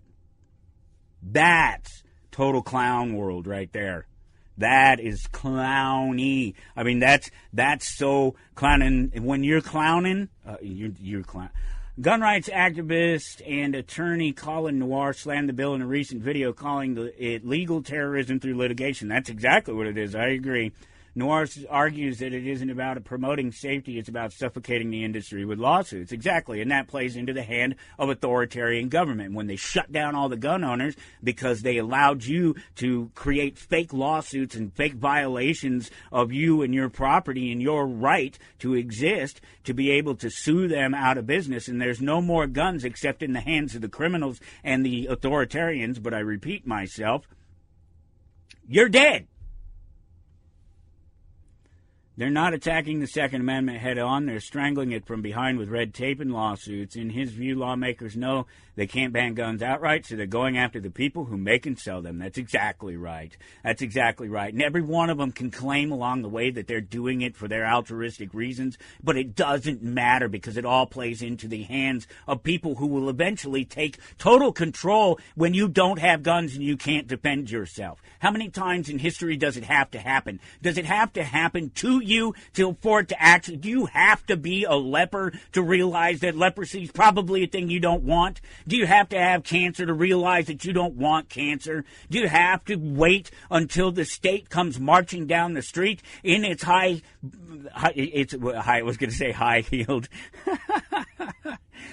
in its boots, when it comes marching down the street in its boots, mowing everybody down? Are you going to wait till then before you realize that no matter what your altruistic vision is to protect this one little group of people over there, that by disarming us, you're making us all victims? Obviously you don't. The most controversial part of the bill is its focus on manufacturers and dealers who have followed all laws but are still being made vulnerable to lawsuits As Dixon reports, even actions like marketing a firearm could be used as grounds for a lawsuit if a court finds the message unsafe. It's a generic language instead of our judicial system using very specific, meaningful language that's very clear-cut to try to prove that someone has violated someone else. They use words like unsafe. That doesn't mean anything. Well, it's an unsafe message. Yeah, there are a lot of unsafe messages, but unsafe messages aren't unsafe actions. Unsafe messages aren't some clown who stole a gun or went out and legally purchased one through the system just like this with all their bills and all their things in place and all this stuff to stop it from happening. It still happens. They walk out with the gun. They go into some place. They shoot it up. They kill a bunch of people. The only person who is at fault there is the person that did the shooting. That's it. Period. There's no one else to blame. It doesn't matter what other bug or worm was put in their ear unless it literally was something that you told them to go do, that you made them go do. You said, this is what you're supposed to do, and they went. That'd be the only direct connection, the only even logical connection between actions of one person and the words of somebody else. If words were should be considered actionable, then no politician, no news person should ever be allowed to speak without being shot, or at least sued into oblivion, because that's what you're talking about. Reasonable controls, but who decides? That's right. I'm kind of impressed with the real position that these articles have taken in these questions that I've asked, that they've asked, that I wanted answered. Reasonable controls, that word comes up a lot, that phrase comes up a lot in this litigation. Other supporters, including gun control advocates, argue that these controls are a necessary step to ensure public safety, but opponents like Colin Noir ask reasonable according to who? Of course, it's always according to somebody else. And so that's why it shouldn't be a question of, oh, is it potential? It's the fact of. It's when and if somebody. And you shouldn't be disarming us so that there can be some more whens and ifs and somebodies to be able to harm us, to hurt us. Reasonable according to who? That's a good question. He points out that many of the bill's strongest supporters have little technical knowledge. I would say they have none. It was just what I was just talking about earlier about not having any real true perspective when we have these conversations about these firearms. As all they've ever heard is from somebody else, some authoritarian or some leftist pansy wuss, afraid of his own shadow, that refuses to be responsible for his own safety and assumes that nobody else can be responsible for their own safety. I absolutely believe that they have no experience, they have no understanding, and that they don't care. Republicans push back. Several Republicans in the Connecticut House voted against the bill, warning that it opens the door to endless litigation. Of course it does, without actually improving public safety. Who cares about public safety? It's not what this is. It's not even a real concern. If you were actually concerned about public safety, it wouldn't be the firearm manufacturers you'd be going after. It'd be the goddamn criminals using the guns, because guns are used all of the time for reasonable defense and to feed families, and they are a tool that can be used successfully and is used successfully all over the nation and all around the world on a daily basis, every single day. And so all of those uses, those positive uses of these things, are not outweighed by the occasional failures of an individual and their choice to use a firearm to harm someone or harm themselves instead of some other weapon that's easily at hand. You're going to be held to a different standard We're saying to the firearm industry, we're going to be held to a different standard. And that's not how the justice system works. The word justice it's not even a word that can be used in litigation that isn't fair, in prosecution that isn't fair, some other legal standard that's separate, that these people are expected to meet a legal standard over here that these people are not. That's not how justice works. Justice works is when people who harm other people and damage their property are made to pay for the harm that they've caused. And that's the only time justice works. I don't care how it gets there to that point. That's not the necessary point at all. It's the fact that somebody violated somebody and they were made to pay for it. That's how justice is served. And that can be harsh, but that's the price you potentially pay for messing with other people and messing with their property. You know what you do? You don't put that person in that position so that they have to defend themselves or defend their property, or you deserve what you get. Victory for trial lawyers. House Minority Leader Vincent Candelora didn't mince words. This is probably a trial lawyer's dream, he said, arguing the bill won't do much to reduce crime, but will certainly increase lawsuits, as noted by both Dixon and Pasniakis. This aligns with Republican fears that the bill is more about enriching lawyers than protecting communities. Well, yeah, but the lawyers didn't write it, though. So that's a lie. It's about giving power over to scumbags and authoritarians. Colin Noir emphasized that this bill targets legal gun owners and sellers, not criminals. Of course it does. Of course it does. It's completely back-asswards. That's what the state is. More than just lawsuits, the bill also includes changes to Connecticut's gun permit rules. It bars out-of-state residents from getting a permit if they are convicted of certain misdemeanors in the last 20 years. There's no law provision for that. There's nothing about the Second Amendment that suggests that you have the ability, and let alone from state to state, to bar the ability to permit to buy. It's bad enough that it's already been permitted, that there's already this sense that people have to have permission to be able to carry a firearm. But to suggest that these sorts of things can extend beyond state lines, can extend to crimes that have nothing to do with violence.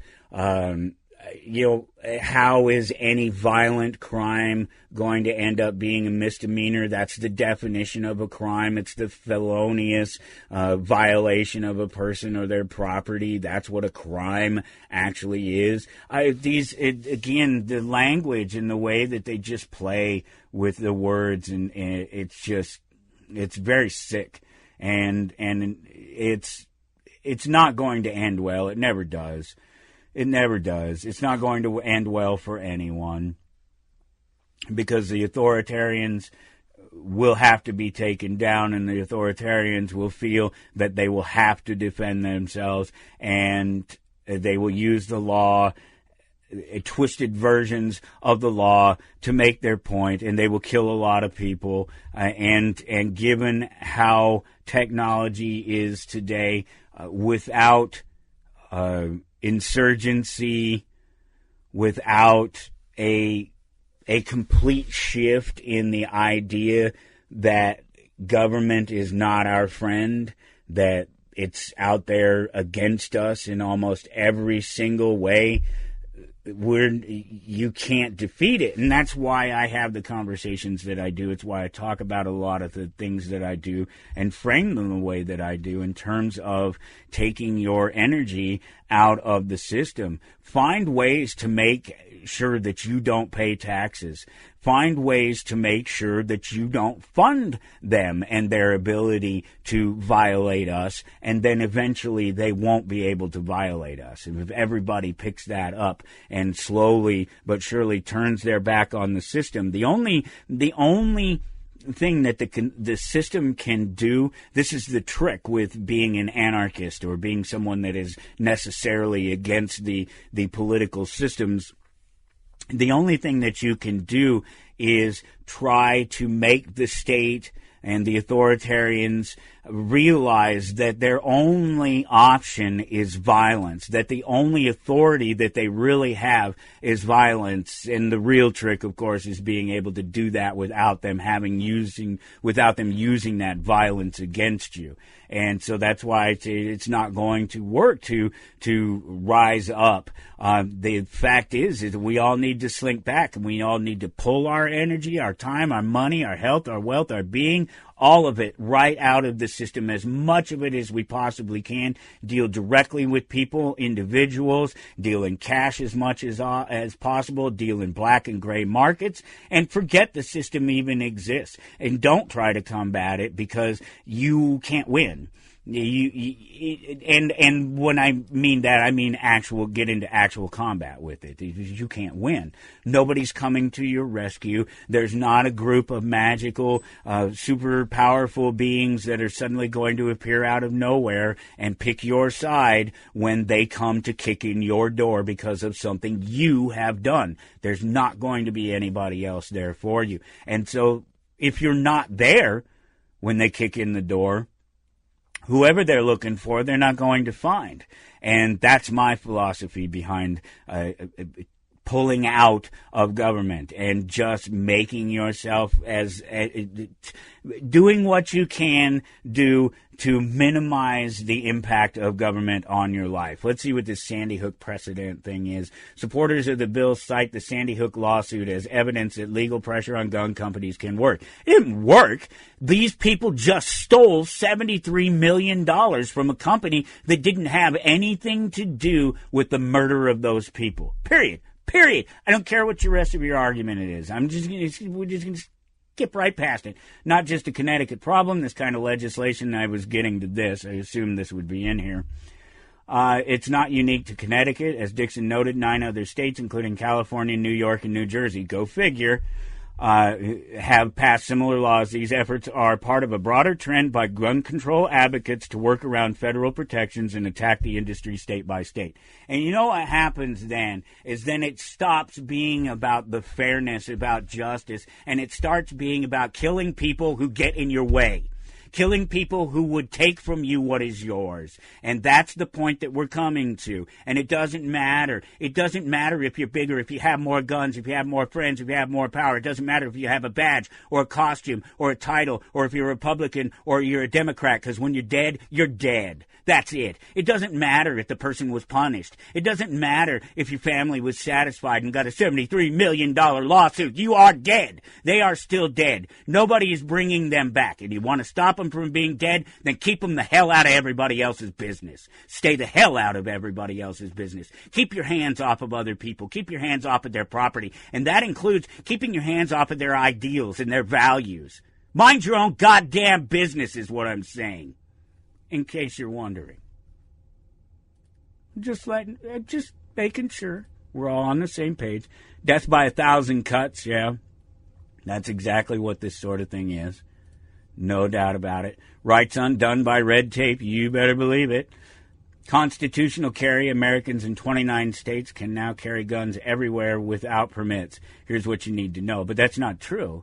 And why is it saying? In the United States, the rules around constitutional carry, meaning the right to carry a handgun in public without a permit, it says everywhere without permits. It's just not true. It's wrong. It's incorrect. You cannot carry on private property with a permit because you didn't get permission from the property owner to carry a gun.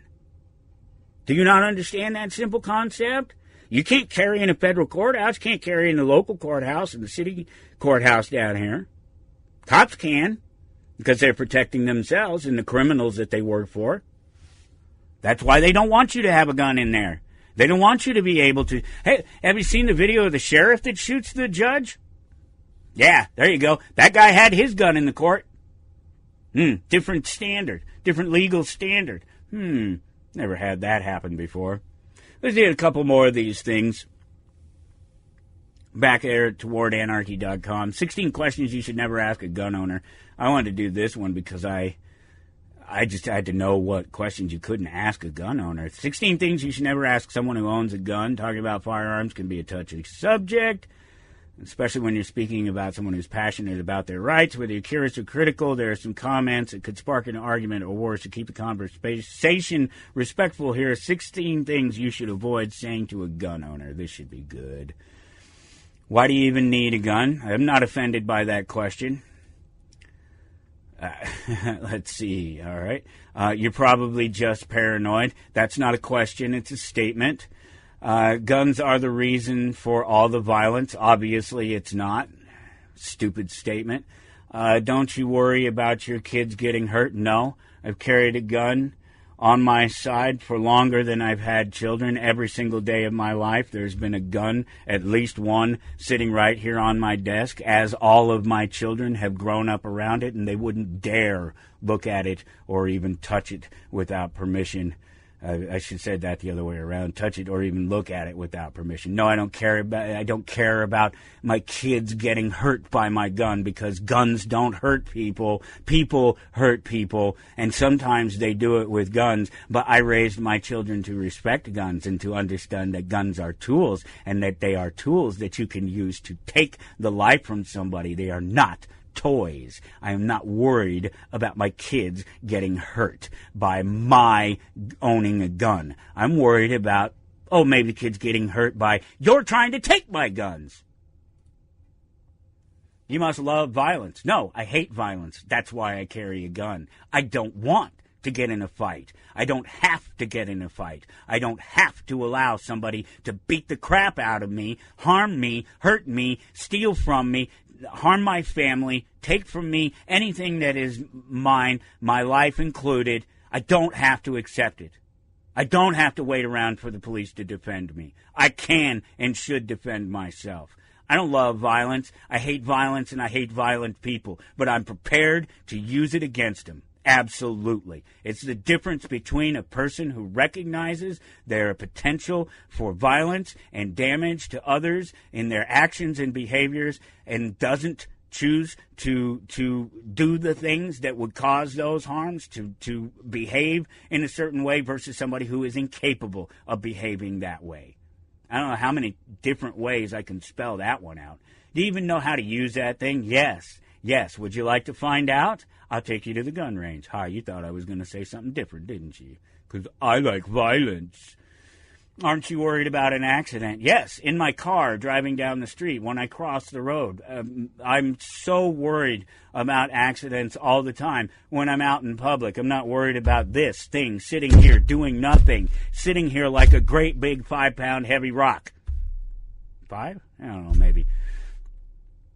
Doing nothing. It can't do anything. There's nothing. Get up. Shoot somebody. Go. Walk over to the other side. Load yourself. Anything. Come on. Do it for the camera. Do it for the people. Prove me wrong. No. I'm poking it with a stick. Do something.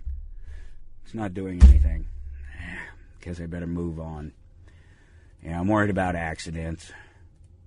People get hurt in accidents all the time. Guns don't belong in a modern society. That's just stupid. Guns belong because guns exist. Modern society doesn't exist in a vacuum. If it did, the people with guns, eventually, some of them will decide they're bad, and they'll take the guns, and they'll take over from the people who don't have the guns. They don't belong in modern society. It's stupid. People like you are the problem. No. And again, none of these are questions. Did they? Yeah. 16 things you should never ask someone who owns a gun. Almost none of these have been a question. Let's go back. The first one was a question, right? Why do you even need a gun? That's a question. Next one, you're just paranoid. Not a question. Guns are the reason, but not a question. Don't you worry about. That's a question. Okay. You must love life. That's not a question. Do you? That's a question. Aren't you? That's a question. Guns don't belong. That's a statement. People like you are the problem. That's a statement. Isn't it just overcompensating? That's begging the question. That's not asking a question. More? Or are we done? How can you even sleep at night? Comfortably. Very, very comfortably. Thank you for at least asking a question and assuming that I couldn't sleep at night. Or shouldn't. Don't you care about all the shootings? No, not in the least. When I'm armed. Duh. You must be obsessed with guns. No, I have very few of them. I have what I need to use to be able to survive. Personal protection, hunting, and home defense. Any more questions? Was that it? Did we finally get to the end of it? Not yet. Couple more. Why don't you just get rid of them? No, I'd get rid of you first. I'd get rid of you questioning why I should have the ability to defend myself. And under what circumstances, as if you have any say in any circumstance. Ridiculous. You must not trust the police. Another statement. So most of them were statements, not questions. It was like 2-to-1 in terms of questions versus statements. And, yeah, if you go around making statements at gun owners, you may get smacked in the face, and you may deserve it. If this is what you're going to do to a gun owner, then, yeah, keep your mouth shut. Don't ask a gun owner questions, because these aren't questions. These are statements of opinion. These are your feelings. These are your uneducated, ignorant-ass opinions that nobody cares about, let alone a gun owner. You must not trust the police. Of course I don't trust the police. Why would I trust the police? They're an armed gang of murderers and thieves. Their job is to enforce political and social opinions at the barrel of a gun so that they can collect a paycheck. They are told repeatedly throughout their careers that all that matters is that they get home at night. They're not there to protect you. They're not there to defend this republic. They're not there to defend your democracy. They're not there to defend you, your vote, your property, your children, your rights. They're not there to protect you. They're there to protect the interests of the state and then them themselves. And that's how the state responds to them. You will enforce the law and you will defend yourself. That's it. They don't care about any other circumstance. Why? Because there's no accountability. Who's going to hold them accountable when it's the entire system, and the entire system is filled with cowards, liars, thieves, murderers, and other costumed clowned actors that attempt to flip reality on us and to suggest that they're the only, that they're anointed, that they're perfect, that they're the ones that should be. Police kill 3 people on average a day, and almost all of those people are unarmed.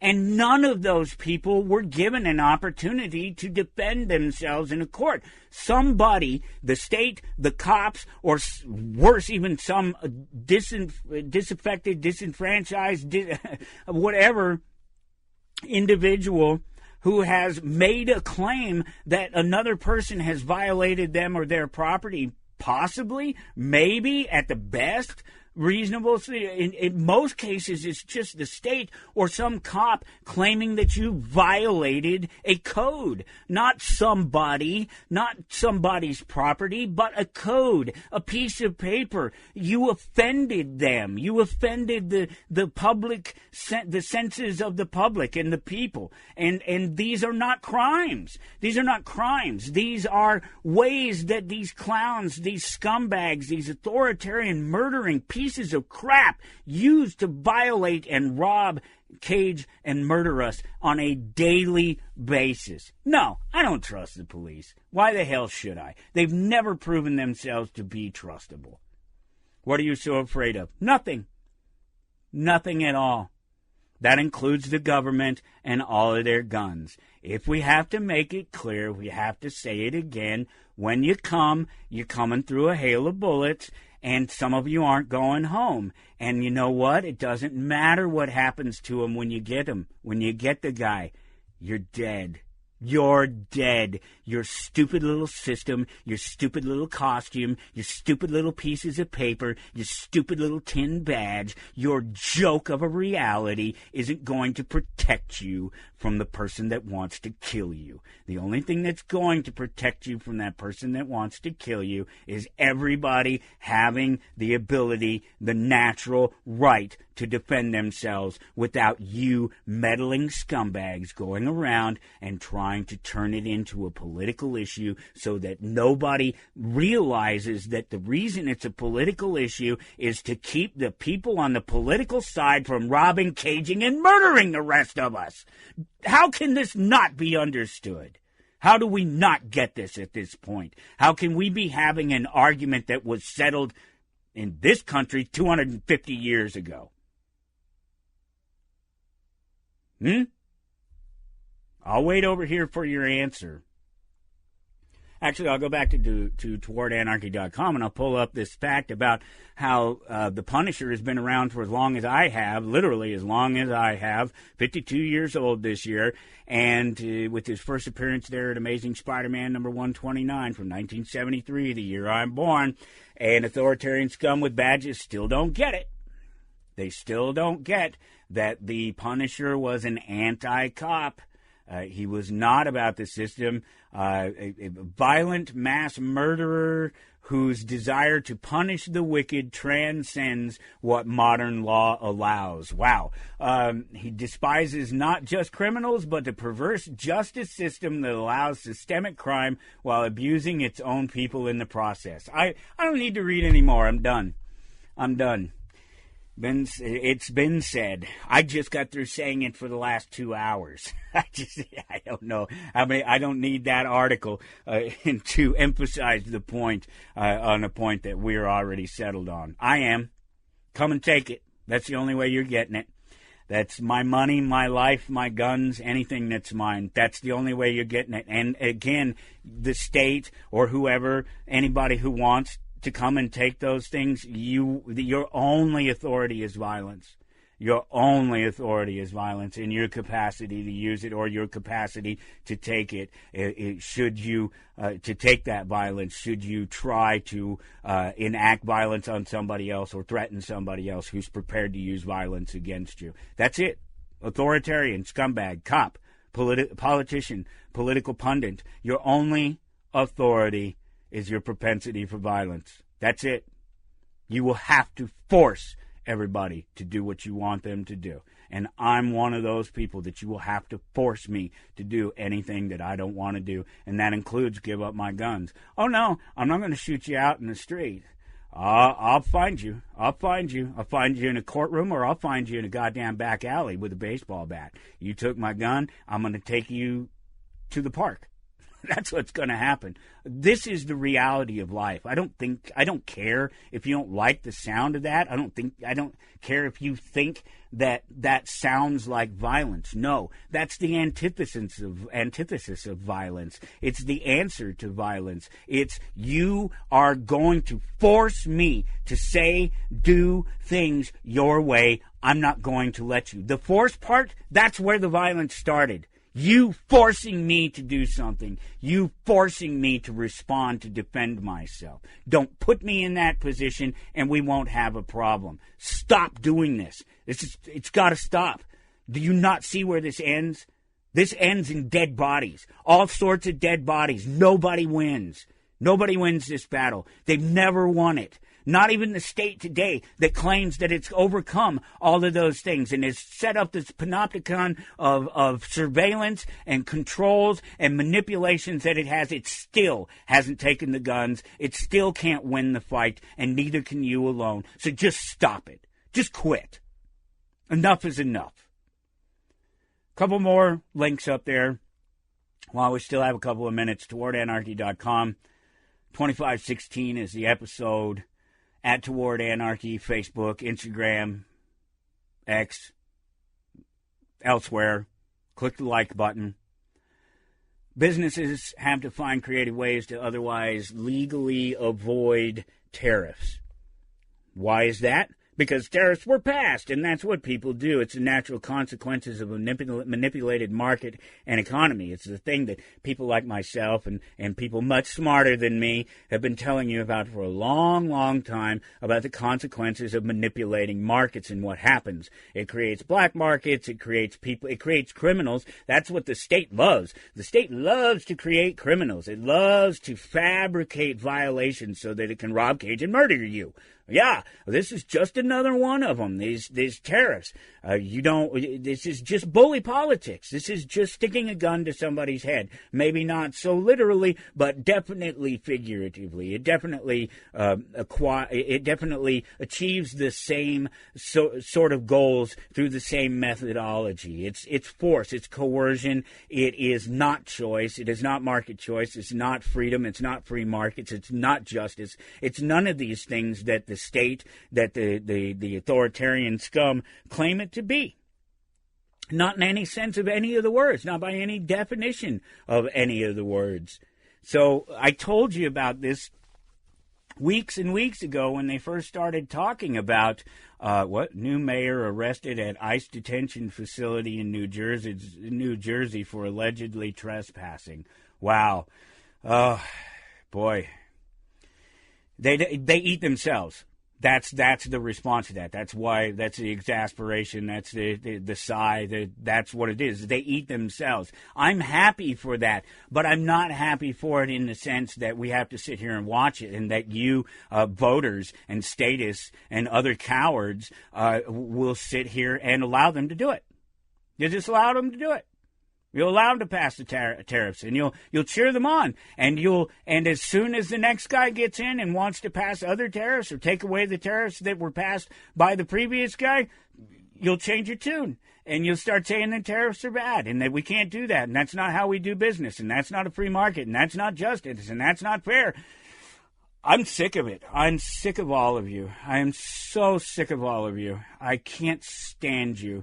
You voters, you statists, you cowards, you liars, you thieves, you murderers, you scumbags. I would use other words. I would throw other words in there, but they border on or cross right over the border in leaps and bounds into the territory of vulgar and not necessarily conducive to the right type of environment. Just to getting across the point that, I'm calling names. I want you to hear the name that I'm calling them. I'm not calling them names because the names are misplaced. I'm calling them names because those names fit. That's what those people are. That's what those monsters, those scum, that's what they really, truly are. Let's see. After President Donald Trump slapped a whopping 145% minimum tariff on most goods coming from China, 25% on cars, auto parts. He said today, I think it was, that he has to roll it back to 80%. So this tells you right there that it's all a game, it's all manipulation. And this is the ratcheting up, the gas price ratcheting up type thing, where the gas is at this price and it's been here and it's marketable at this price and it's reasonable at this price and it's not taxes and it's not this and that and the other thing and it's not relative conditions, the time of year, that sort of thing that are causing changes. It's manipulation, it's taxes, it's things that are throwing off the balance that cause that cause the imbalance in the first place. The first initial imbalance is caused for some reason, potentially a failure in the operations of the business, but then the follow-ups with the tariffs, these are all other problems, other barriers that are going to have to be solved before you can ever get back to the original problem, and it just pushes the original problem down the road. But the what happens with the gas prices is they raise the gas price up beyond that level that it's been for whatever their reason, and then they lower it back down, but it never goes back down to where it was, or it never goes back down to a lower price. It's always higher on the other side of the price. oh, way up here. But then we cut it way back down here. So what are you complaining about? It was all the way up here. Well, but just 2 days ago, it was all the way down there, even lower than what you're saying the compromise is today. It's all a game. It's all a manipulation. And it's all, I don't know. I don't know if I would say that it's all coming apart at the seams, but some wear is starting to show on the stitching, maybe. Let's put it that way. I gotta go. We're out of time. And I've yelled at you enough for one day. So much for peaceful listening or whatever it was. We'll see you next week here on Toward Anarchy. Take care.